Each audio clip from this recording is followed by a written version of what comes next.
जय गुरु। वंदे पुरुषोत्तमम वंदे पुरुषोत्तमम वंदे पुरुषोत्तमम। आलोचना प्रसंग द्वितीय खंड से पाठ।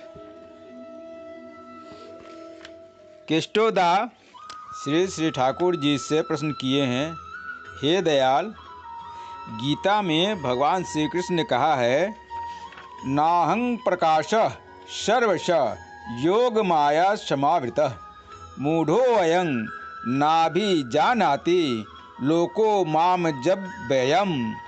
इस योग माया समावृत का अर्थ क्या है और जन्म लेकर भी वे अज अव्ययी किस प्रकार हैं, यह बात समझ में नहीं आती।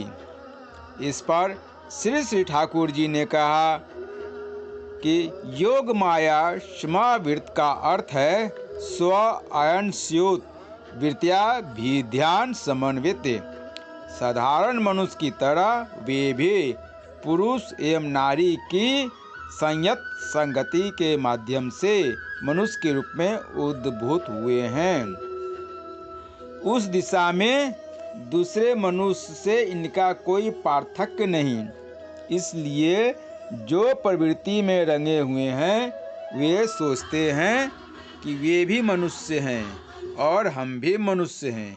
इसमें और उनमें भेद कहाँ।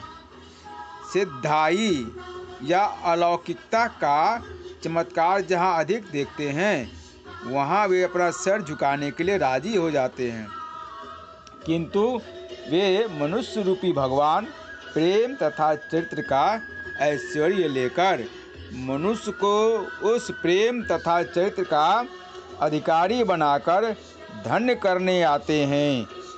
मनुष्य को अज्ञ और दुर्बल बनाए रखकर उनके सामने विभिन्न तरह की क्षमता दिखाकर उनसे पूजा कराने का लोभ उनमें नहीं रहता है। इसलिए जो मूढ़ हैं वे उनकी विशेषता को पकड़ नहीं पाते हैं। उसमें कुछ सूक्ष्म दृष्टि की जरूरत है। वे मनुष्य होकर भी अज हैं, अव्यय हैं। वे इस चीज को समझ नहीं पाते हैं। अज का अर्थ है वे ही सब कुछ होकर हैं और चल रहे हैं। इसके बावजूद भी वे ही हैं। जो पहले से पूर्ण थे वे ही हैं। नूतनत्व कुछ भी नहीं हुआ है, या जो थे उनमें कुछ न्यूनता भी नहीं आई है। इसलिए वे जन्म ग्रहण करके भी अज हैं, अर्थात जन्म नहीं लेते, अर्थात देश काल नाम रूप के अधीन होकर जन्म ग्रहण करने के कारण स्वरूपतः और तत्वतः उनका कोई व्यत्यय नहीं हुआ है। अव्यय का अर्थ है उनका व्यय नहीं, क्षय नहीं।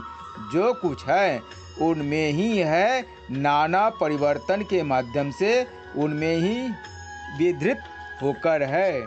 जय गुरु।